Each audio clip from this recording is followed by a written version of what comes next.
countdown to the last comic shop in 5, 4, 3, 2, 1.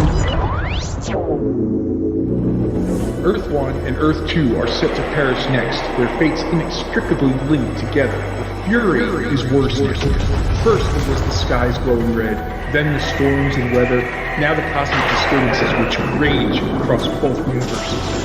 The universe was split apart at the dawn of time, each world weaker than the whole it was meant to be. But these worlds will die, Monitor! Like all those have been forced to watch die! Why did you do that to me? What purpose did you make me suffer like that for? You aren't changing the future! You can't alter the past! But I was gonna go to Tachi Station to pick up some power converters! You can waste time with your friends when I'm done destroying the multiverse. Now come on, get to it!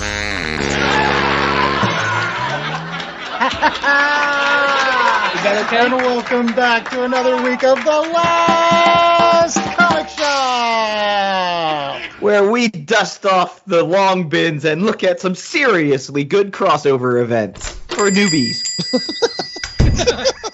and for the oldies, we talk about very old crossover events. It's very exciting. Well, there you go. And I'm the host with the most, Andy Larson, and I'm joined by J.A. Scott and Chad Smith, as always, as well as the wonderful Mikey Wood, who basically channeling his inner Monitor on today's program, because, again, we're going to be reviewing one of the seminal events in all of DC history. Over the last couple of weeks, we have decided to do DC books, so why not talk about one of the most important events in all of DC, Crisis adjacent to Infinite Earths? By Marv Wolfman and George Perez. And one of the major reasons why we're doing this 12-issue crossover on today's program is because my co-host, J.A. Scott, has never read it. I mean, not to call him out. I mean, I had not read this event until about 3 or 4 years ago because I wasn't a DC guy growing up, so why the hell would I care? Well, I was also not a DC guy when I was growing up, so just never got to it. And as you said, it is a very important event in the DC continuity. So, I figured if we're going to be doing a DC month, I'm going to take advantage of that. And we will get to the review and whether that was a good idea or not later in the show. But it does bring up the question, is there a big crossover event that you guys haven't read? Yeah, I mean, the first one that pops into mind is Secret Invasion. And I don't know why. It was weird because I followed Bendis' writing when he was with Image and when he was doing Powers and all that. But once he bounced over to Marvel, I just didn't follow it. I don't know why. I always liked Lionel Francis Yu's artwork. I know what the invasion was. Well, if you know what the invasion is, how is it secret? Or am I missing something? Well, right. Absolutely, you're missing something.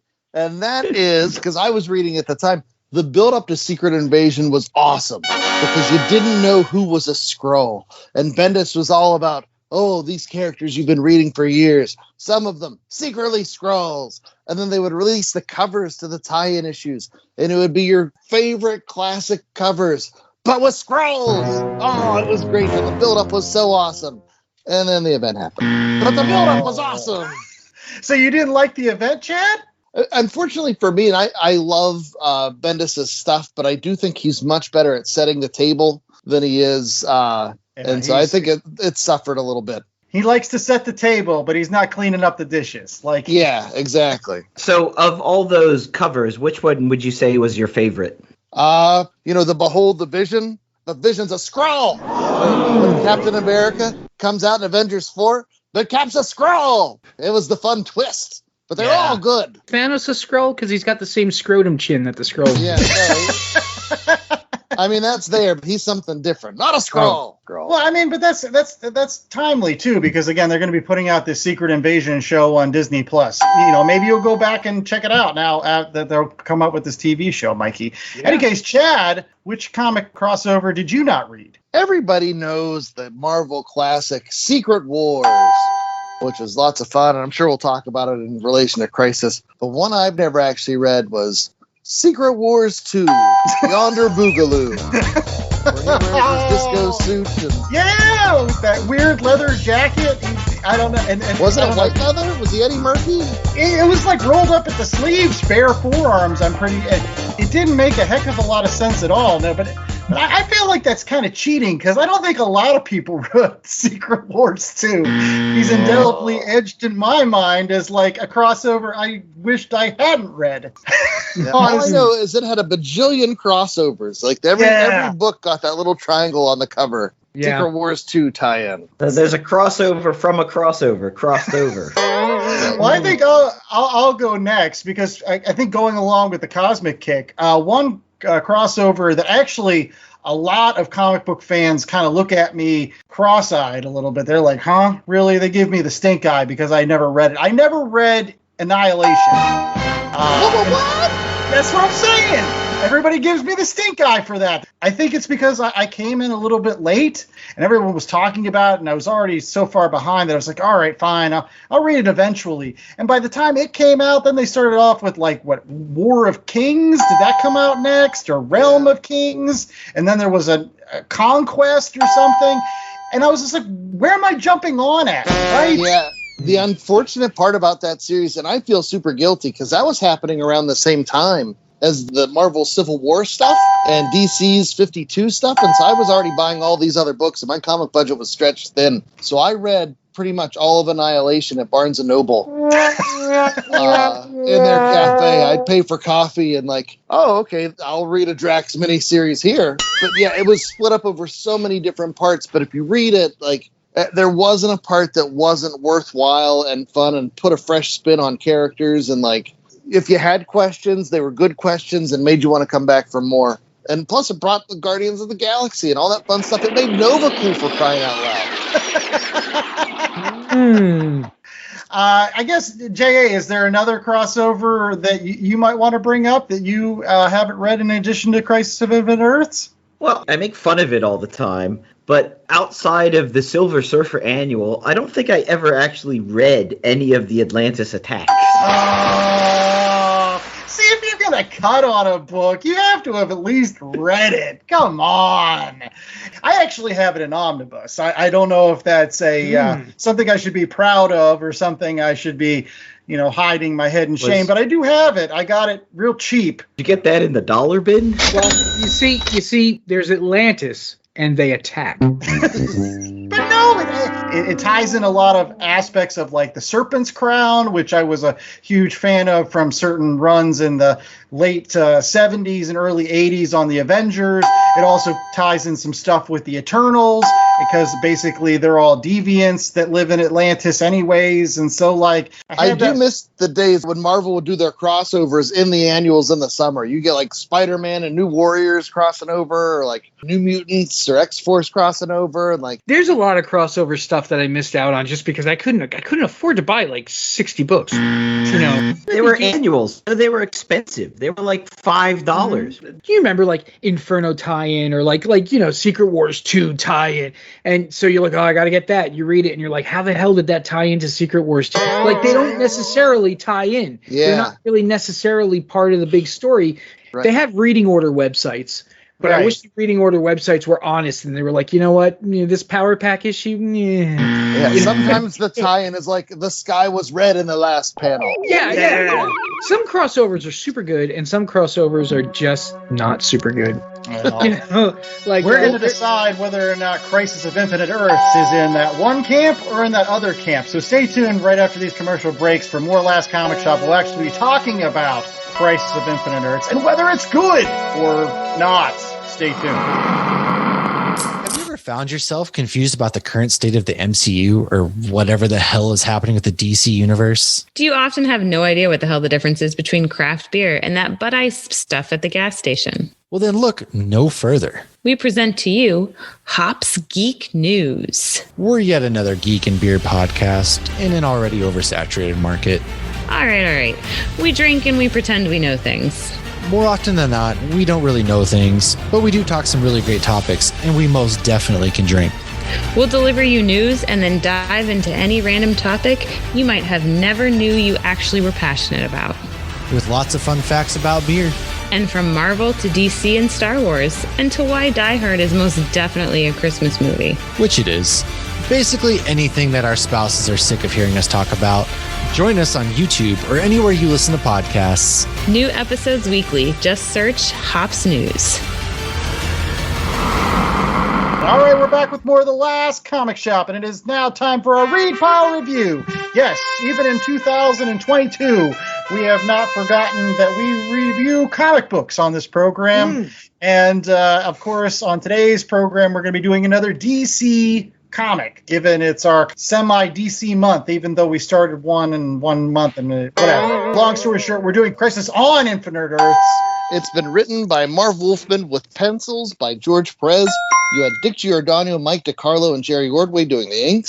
And on the original series, you had Anthony Tolan, Tom Zuho, and Carl Gafford on colors.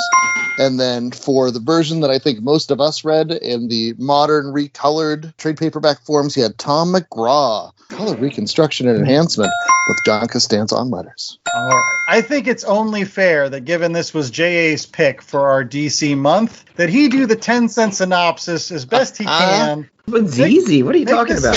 At this time in DC, there was a massive sprawling multiverse with Earth 1 and Earth 2 and Earth X and Earth S and all this other crap going on, and all these different characters from all different time zones and time periods existing outside of each other. So this book brought them all together. Basically, there's Monitor, who sees that all the realities are dying because his evil counterpart, Anti-Monitor, is using the giant MacGuffin that is antimatter to destroy all of reality. All the different infinite Earths, infinite realities within DC are being erased away, turned into white noise. So this guy brings all the heroes together from all the Earths that haven't been destroyed to try to fight back and not have all of reality destroyed. Yeah, that's a good 10-cent synopsis. Show. Oh, and as it turns out, there was a literal crapload of tie-in issues that I was unaware of, and I actually own like 30 of them. And I had no, like Blue Devil, Firestorm, Infinity Incorporated, New Teen Titans, Omega Man, Blue Beetle, because he was in this book a lot. There was a lot more Blue Beetle than I was ready for.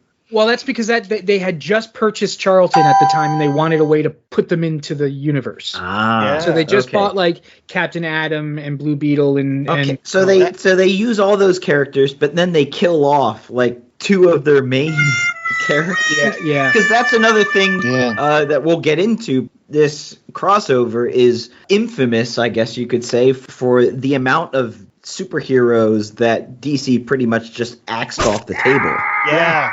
And that's actually one of my points eventually that I'm going to get to. But real quickly, that's why Alan Moore couldn't use the Charlton comic books in Watchmen, because that was his original plan. Dr. Manhattan was supposed to be Captain Atom, and Rorschach was supposed to be the Question, and Night Owl was supposed to be Blue Beetle, and Silk Spectre was supposed to be Nightshade, and Peacemaker was supposed to be the Comedian, and all this stuff. And then they were like, no, we're going to buy them, and we're going to do something with them. You know, they read his script, and they were probably like, that may not be the way we want to introduce these characters. And it's really good.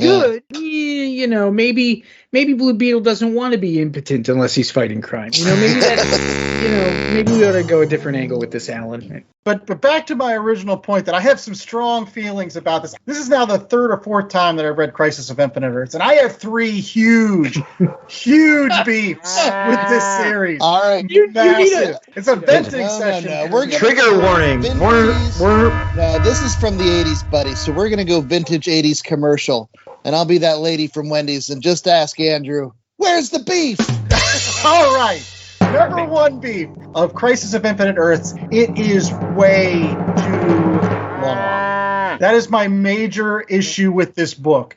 One of the things that jumped out at me at reading Crisis was the fact that they really had to stretch this narrative to fill up 12 issues. And that padding and unnecessary filler is quite painfully obvious sometimes. I mean, there are some times in this book where they have like 6 pages of people just looking at white void and being like, what are we going to do with this? Should we punch it? That'll waste 2 more pages. Why don't we walk up to it and talk to it? Maybe we should do something. Well, I don't know. I haven't figured out what that white void is. And it happens in every single universe. They just switch characters. Here's somebody else from Earth 3. How are they reacting from it? Why? Defend this. Well, from my experience as a young 12-year-old boy, I picked it up for the same reason you guys probably picked up Secret Wars. It's like all these heroes on the cover at the same time. You're like, yes, this is what I want. It was released monthly. So on a monthly basis, it doesn't feel as padded. It didn't feel as verbose, as it didn't feel as heavy, because it is, man. Like Marv Wolfman, he's one of the nicest guys I've ever met, Marv Wolfman. First of all, he's not a Wolfman, as far as I know, because I saw him at night during a full moon, and we made a joke about it. His writing is very like old Stan Lee stuff. It's just very verbose, but it was epic. It was this epic thing that was unlike anything that had ever really come out prior to that.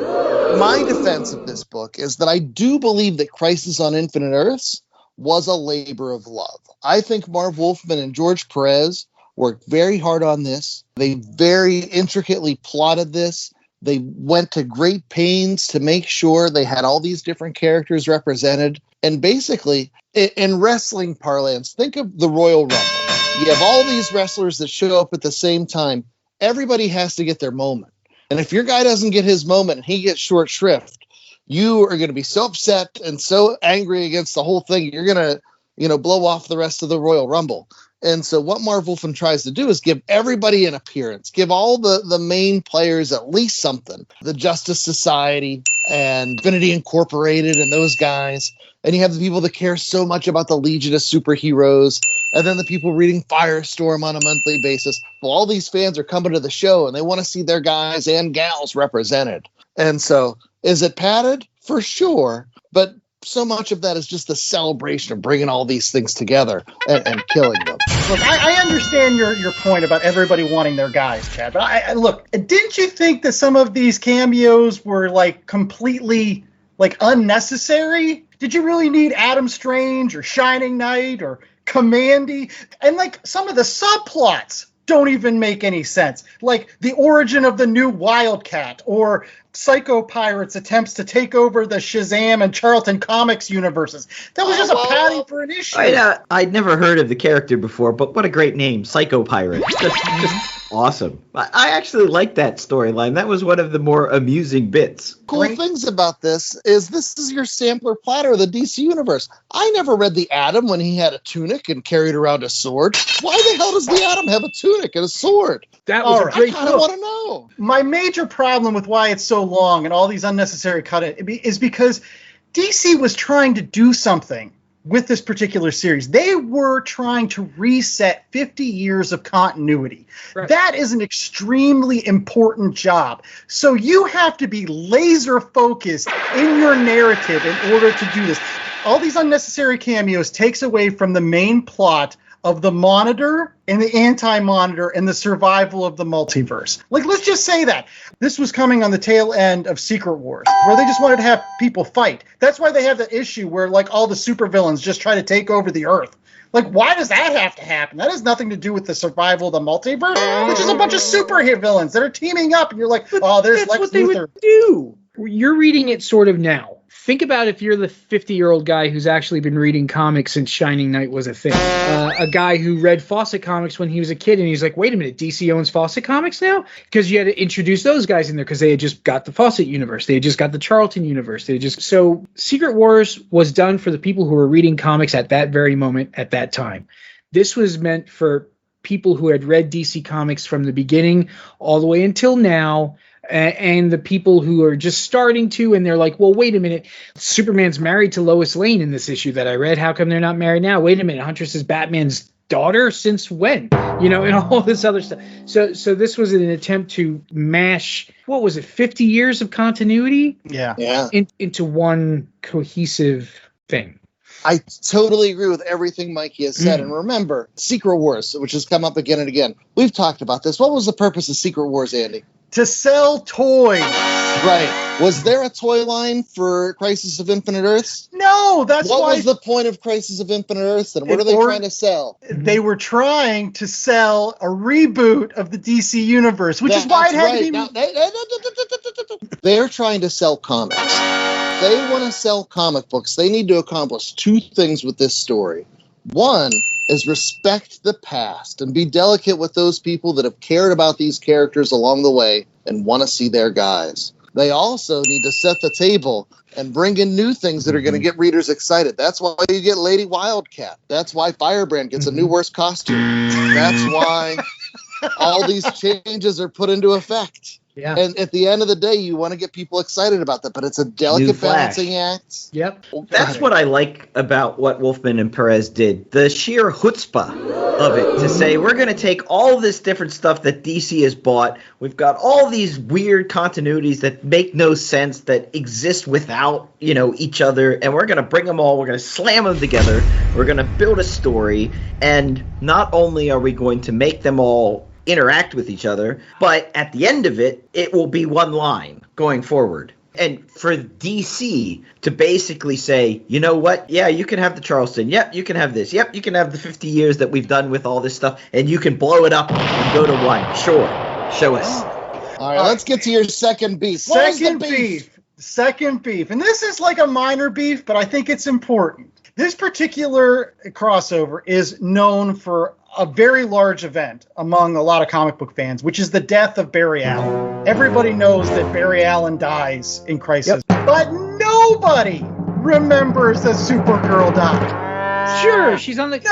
Nobody knows. That's a great cover. The cover of Superman holding Supergirl. But nobody remembers it. I mean, Barry Allen's death, it's actually handled very well because they do a lot of foreshadowing early on, like he's traveling back through time and all that. It's super iconic because he's, in terms of his heroic sacrifice to stop the anti-monitors cannon.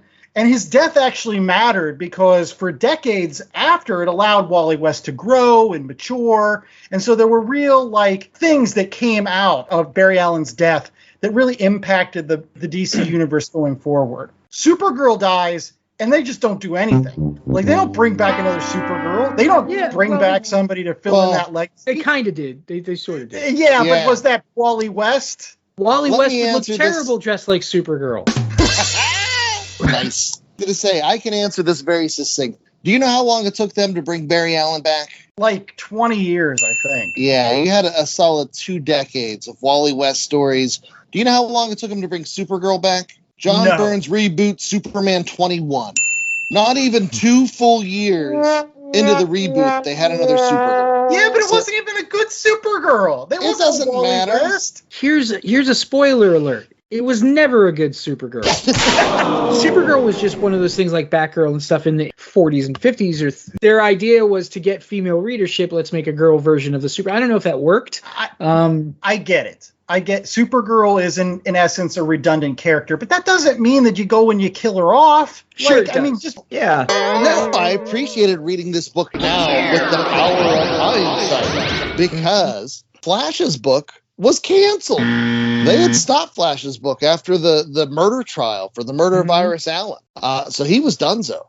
Supergirl, her movie had bombed. She was donezo.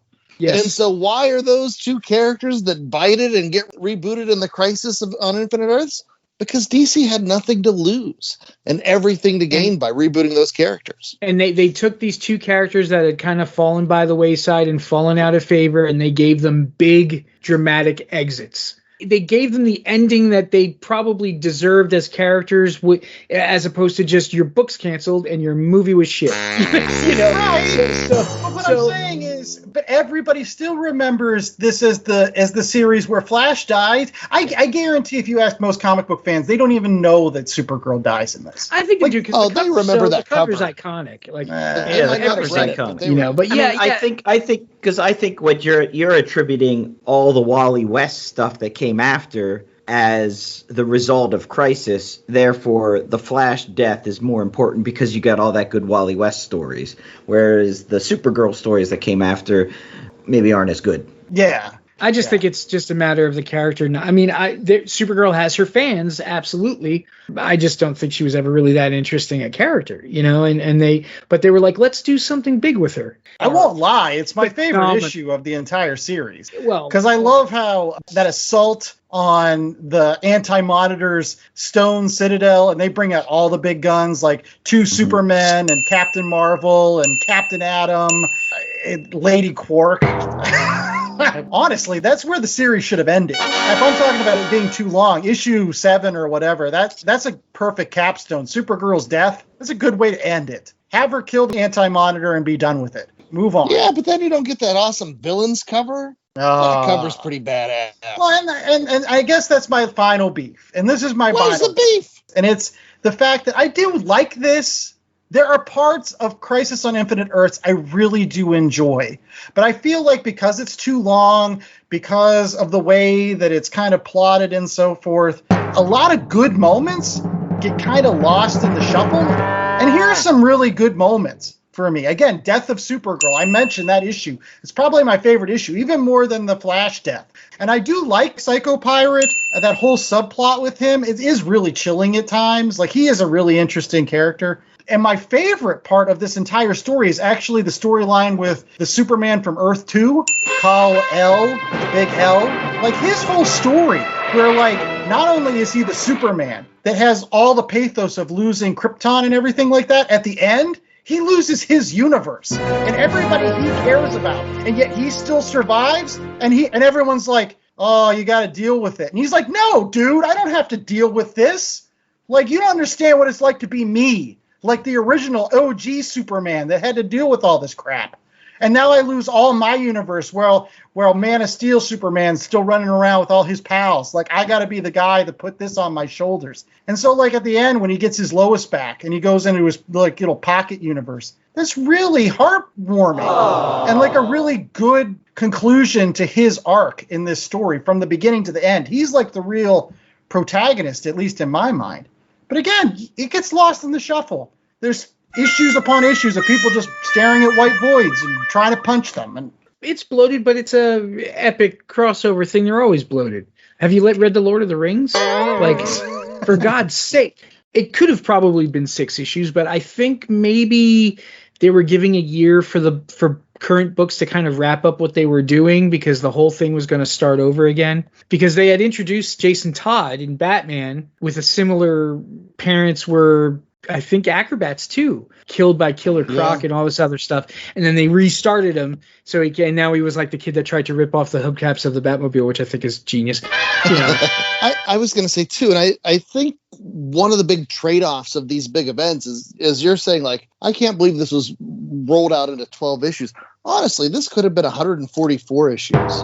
If they would have taken time to give all of these characters like big moments, like the Earth 2 Robin, the one that finally wore pants, like, he just kind of dissipates at the end. Like, if they would have given all those characters their due, they could have stretched this out for 10 years. And we'd be talking about, all that story and that story, but they decided to put them all together. They did so much there, though, in this story. It was so epic. It was so grand. It's such a delicate balance to carve out enough room. Well, like I said, you could have doubled or tripled or quadrupled the size of it and still had the same amount of story in there.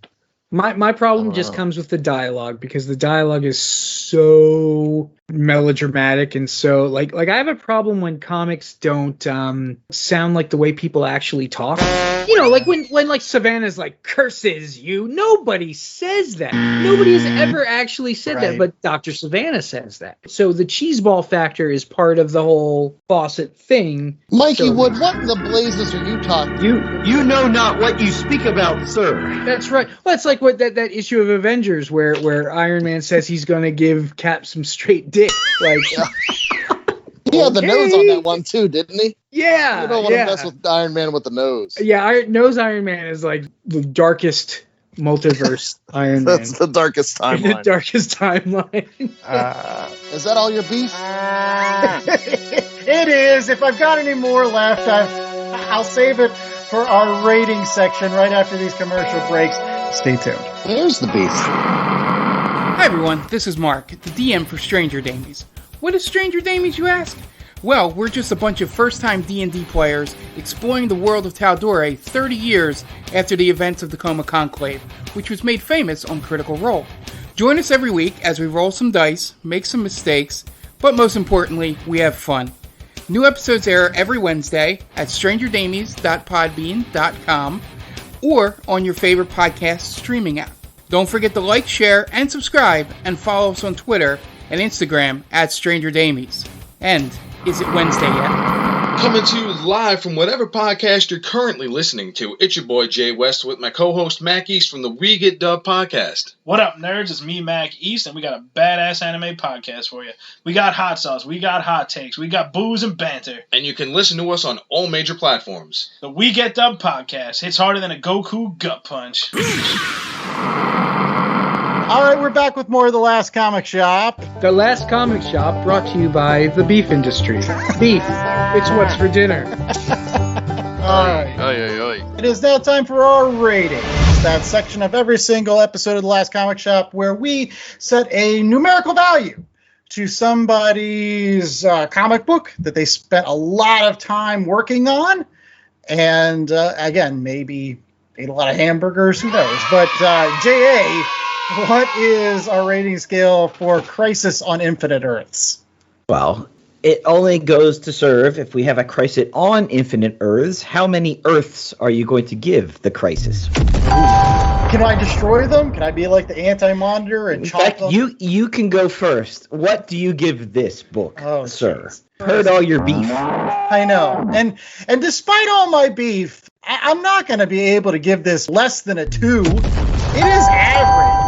Again, if it had been 6 issues with not all this bloated gobbledygook, villains have to run around. And why do they set up towers? Why is Pariah around? He's the worst character ever. He just whines. He just shows up. Harbinger, she's awful too. It kind of reminds me, again, I read Marv Wolfman on a Fantastic Four run up to issue 200 where he was introducing the Nova Corps and all this other stuff. And at that time, it was real wordy, too. And I was just like, oh, geez.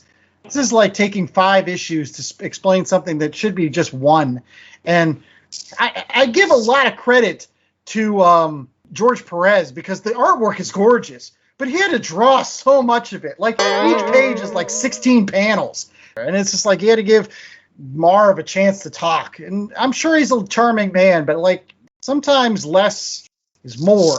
And I think that Crisis on Infinite Earths could have been more had it been less. Okay. Chad, what are you giving the book? Okay, well, I feel like I've spent a fair amount of this show defending this book, this 12-issue maxi series event.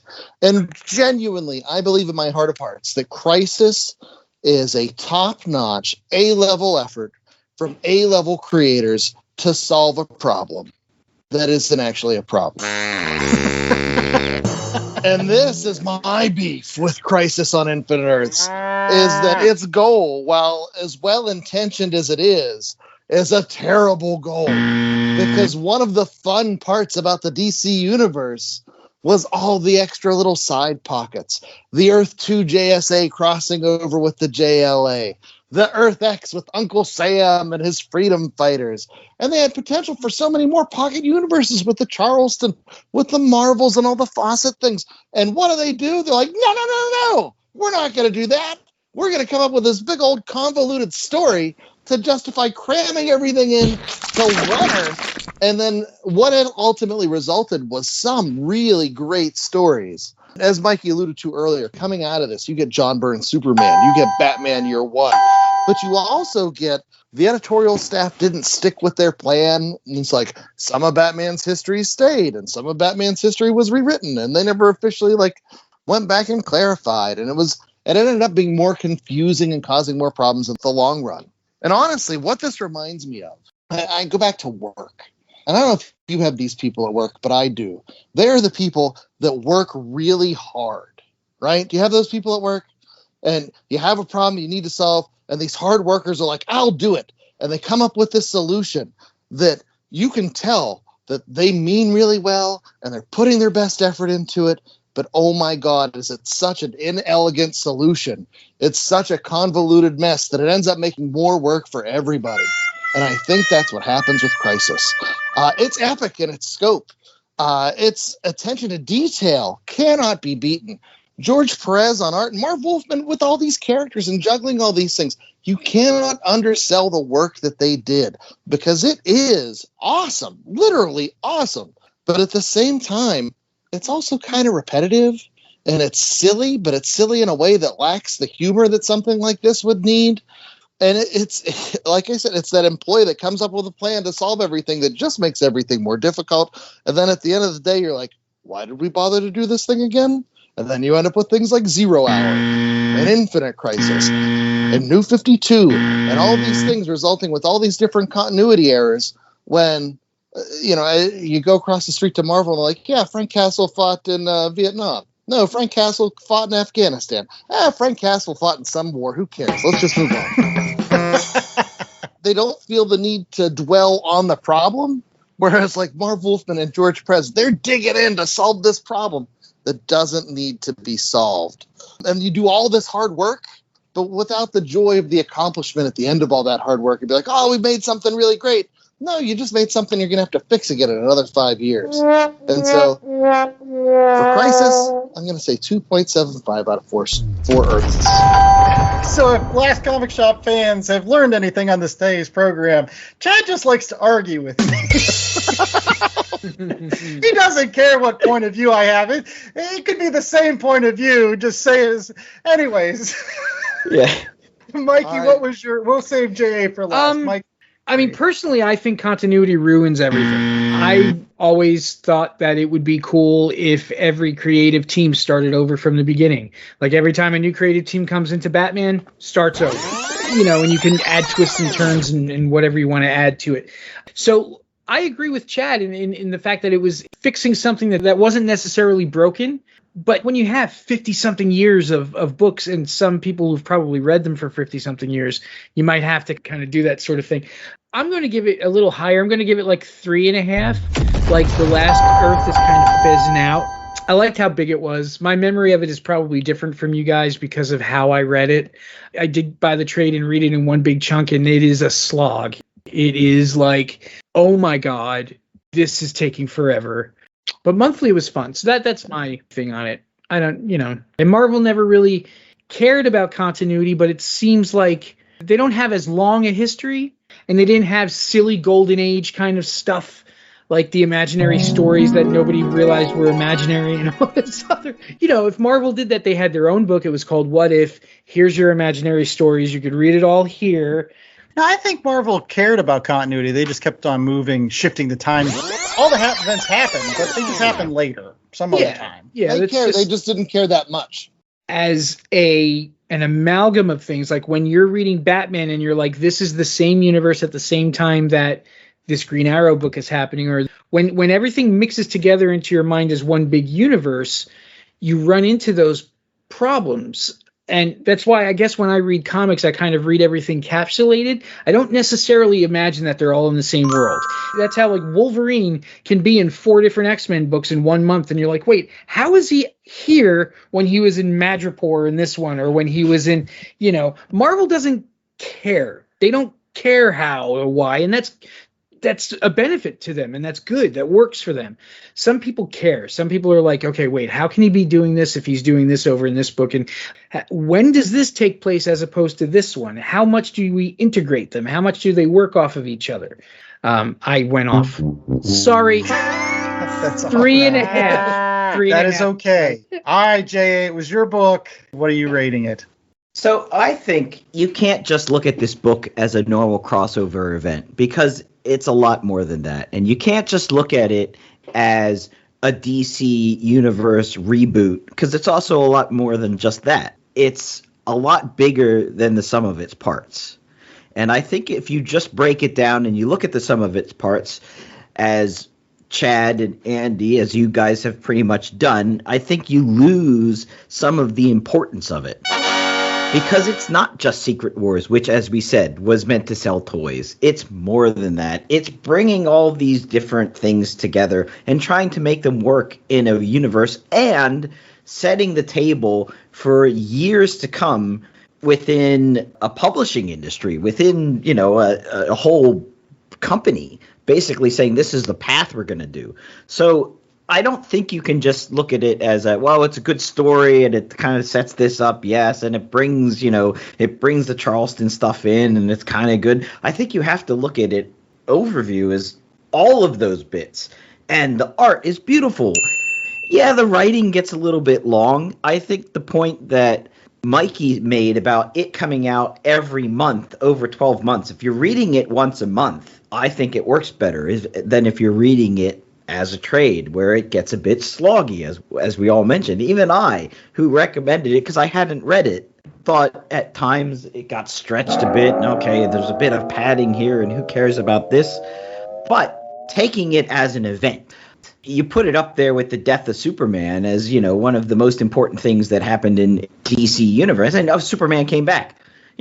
Continuity, who cares? It's comic books. They're meant to be. I mean, I think continuity is overrated. I hate people who nitpick movies. How could this happen? Because 4 movies before that happened. Like, just enjoy the movie. Enjoy the moment. Some people aren't going to be interested in that. To jump in while you're thinking, this wasn't just big for DC. This was huge for comic books. Yeah. The whole industry was affected by this thing. Yeah, and so I think you need to judge it on those terms. You can't just judge it as the tiny little narrow blinded view of, okay, this is a good comic story or a bad comic story. I think this is one of those things that you have to judge on its impact on culture, its impact on the industry, its impact on DC. The fact that, Flash is killed, Supergirl is killed, old Superman, Kal-El with the big L and original Superboy get put into a pocket universe, and they start to explore that thing that they just had destroyed.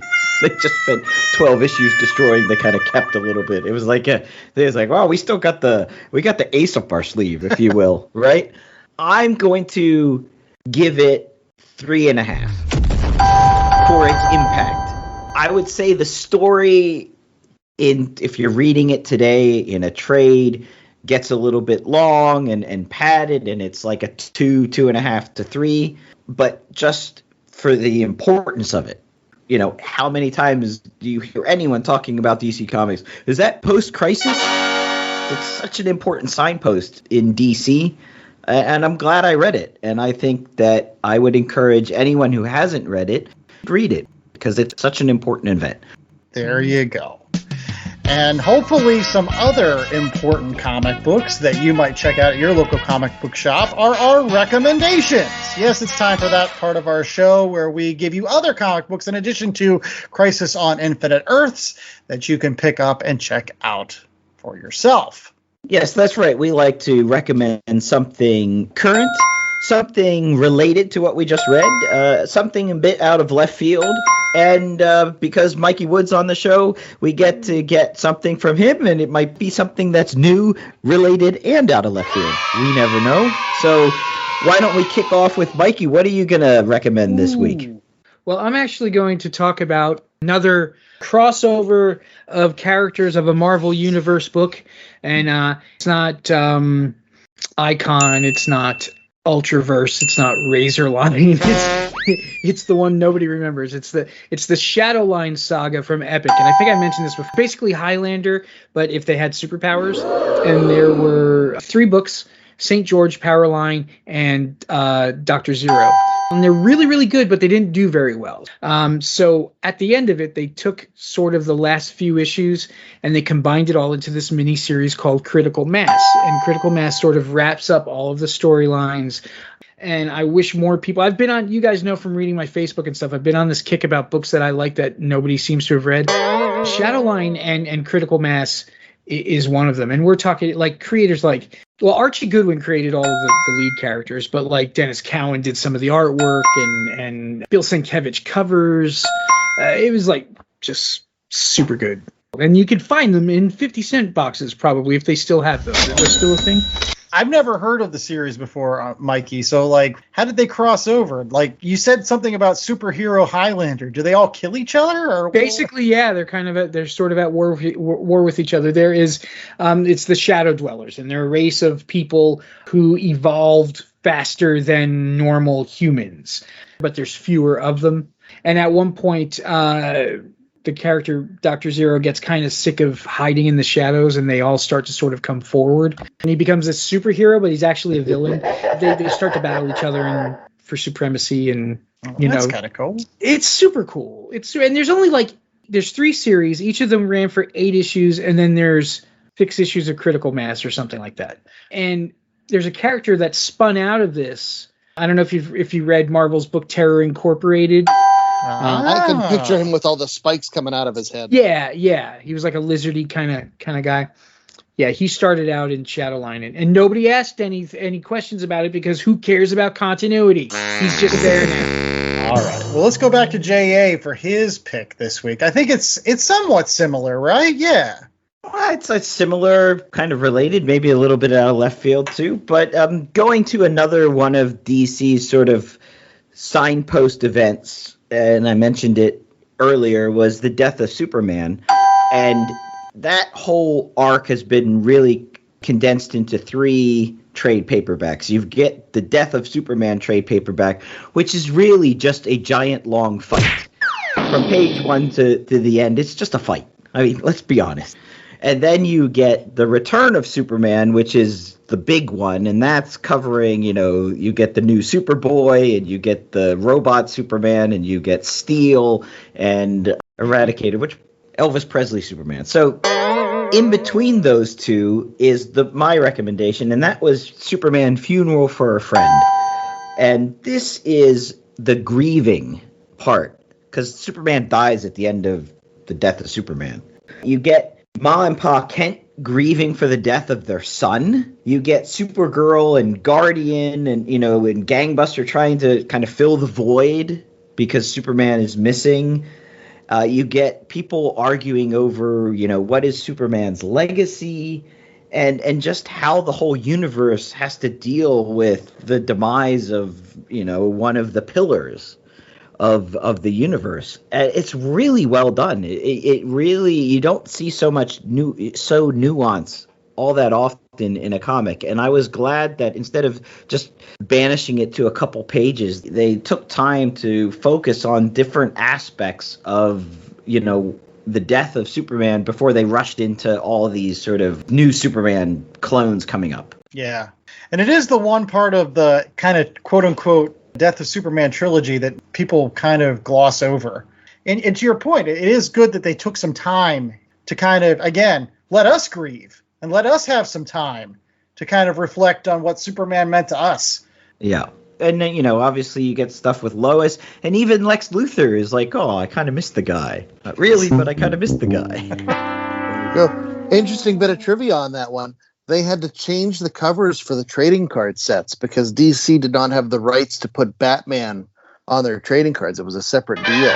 And so they would replace Batman and the Batman characters with people like Booster Gold, or they released. Why? Because Warner Brothers had the rights to that or something for the Warner Batman Brothers movies? owns everything, but they had licensed the Batman out to a different trading card company, different. Right. Okay. So they were getting Tops to do one trading card set and somebody to do somebody else's trading card set. Donruss.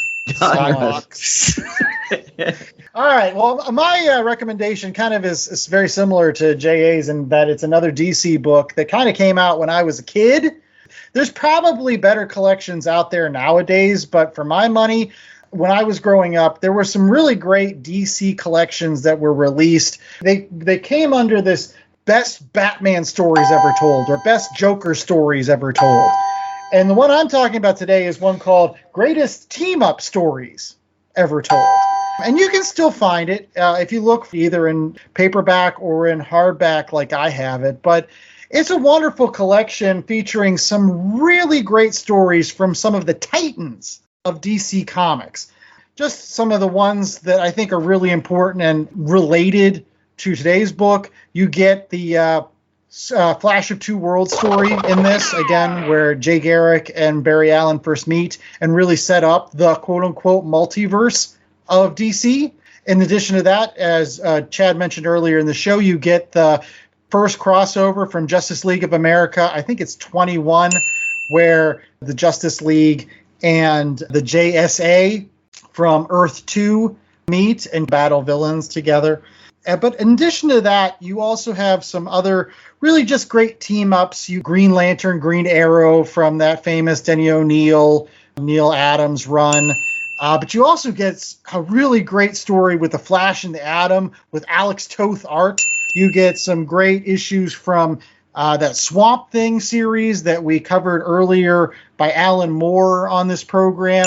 You get this great issue with him and Superman called The Jungle Line, where basically Superman has a nervous breakdown and has to go into the green in order to I don't know, feel better about himself or something. But I don't know. Batman and Creeper, Adam Strange and Hawkman together. We just talked about an Adam Strange book with Strange Adventures just a couple weeks ago. So yeah, if you can find it, it's really good for DC fans of all ages. It's called, again, Greatest Team-Up Stories Ever Told.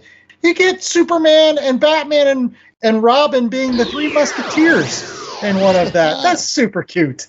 Come on. Okay, I think I'm the only one left to go, right? And so my book is going to be the current one. We've been talking about all these crossovers, and so I thought I'd go with the low-hanging fruit. And my recommendation will be Crossover by Donny Cates and Jeff Shaw, or D. Kniff, John J. Hill, Chip Zdarsky, Phil Hester, and Andre Parks did an issue. But the basic premise of this is a few years back in Denver, all of a sudden, there was a huge crossover comic book style event, and these fictional characters crossed over into the real world, and so did all their damage. And now, today, most of society hates these comic book creations because of it. But then in the series, it picks up 5 years after the fact, and what happens is a lot of your favorite comic creators start turning up dead. And I won't spoil too much, but real life people that you know, people that we've covered on the show, like Brian K. Vaughan, Robert Kirkman, Chip Zdarsky make appearances. But it also features, in addition to these comic book characters, some of their comic book creations. And so you'll see characters like Madman pop up. You'll see Brian Bendis' Powers characters. They even make references to characters from the Big Two and a bunch of different Image books, and it's all these characters mashed together in this story, which is basically pitting real life against fictional characters.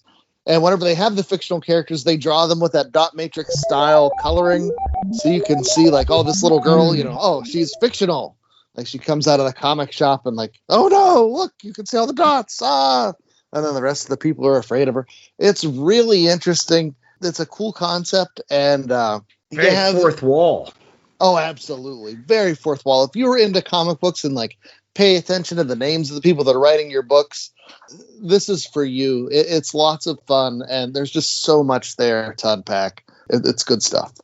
And what also is good stuff is The Last Comic Shop. And we hope that you come back for this good stuff every single week. Again, we're going to have some more DC comic books coming up next week as we close out our month-long DC excursion. So make sure that you rate, review, and subscribe by going out to www.lastcomicshoppodcast.com. That's our terrific website where you can find links to all of those wonderful podcasting platforms where you can find our show, whether that's Apple Podcasts or Google Play or Spotify or Pandora or YouTube. We're huge on YouTube now. Check us out there, as well as Amazon Podcasts and a variety of other places. And if you like what we are putting out every single week, make sure that you leave us a 5-star review. That's right. We live on one Earth, not multiple Earths, and we will hope that everybody on this Earth becomes a fan of our show. And we hope that you leave us nice little comments showing how much comic books mean to you and how much our show has helped you find those comic books that have given you hours of quality reading. Right? Yes. And the more of those 5 stars we get, the more people can find the show, and the more we can grow this wonderful Last Comic Shop that we have going on here. That too. It is not just for my ego, sir. It's mainly for that thing, but also, to help grow the show and stuff. And you know what else helps to grow the show is interacting with you, the people, on the social medias. So you can find us places like Twitter and Instagram at Last Comic Shop, or on Facebook at Last Comic Shop Podcast. And like I said, everything goes back to that home base at www.lastcomicshoppodcast.com, where they can find what else, J.A.? Well, they can find links to our merch store, where we might not have infinite color choices, but there are a lot of color choices. Go with the Heather. You can get t-shirts and hoodies and mugs, wall art, all your last comic shop needs.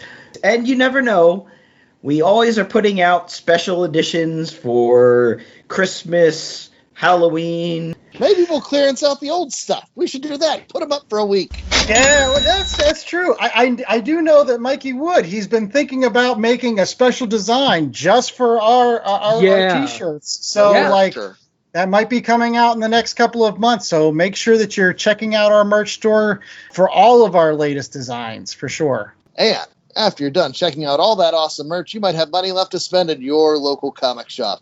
Because while we might be the last comic shop podcast, we don't actually be the last comic shop. So head to www.comicshoplocator.com and find a shop near you where you might be able to find cool things like the greatest DC team-ups ever told, or Superman, Funeral for a Friend, or Crossover, or Shadowline, Critical Mass, or you could also find a Crisis. There are many crises.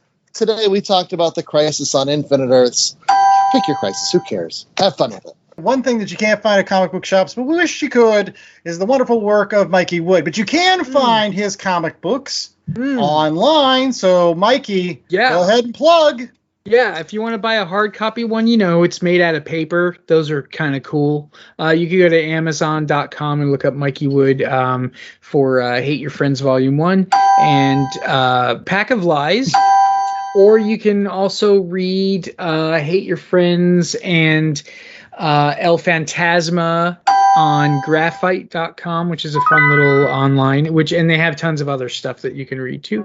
Yeah. And until next week, I was the host with the most, Andy Larson. I was joined by Chad Smith, J.A. Scott, and the tremendous Mikey Wood. And until next week, stay safe, stay sheltered, and remember, beef. It's what's for dinner, not for what's in your comic book podcast. Unless you're not into that, there's plenty of very yummy substitutes. Black bean burgers, for instance, yummy. It's 2022. Make sure you turn over a new leaf. A beef leaf?